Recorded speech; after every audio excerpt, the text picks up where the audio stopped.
The body of work that I'm developing right now is really examining everyday, often overlooked places and the materials of these places.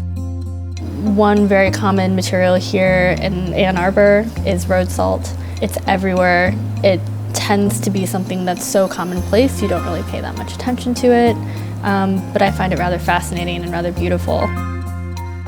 I think the tendency with road salt is to either say that it's kind of good and necessary or bad and should be gotten rid of.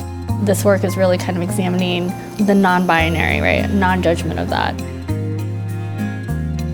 I think at this particular point in time, nature tends to be a bit objectified or a bit othered.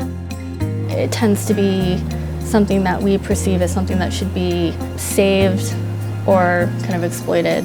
But there are so many other things that it can be. There's so many other spaces to go to. So whether it's the road salt here in Ann Arbor, or whether it's marigolds and soil in different cities around the world, what does it mean to use this material? What is our different relationship with it? How do we relate to it over different scales of time? And to hopefully kind of re-examine a lot of these ideas around this material that are associated with ideas of nature.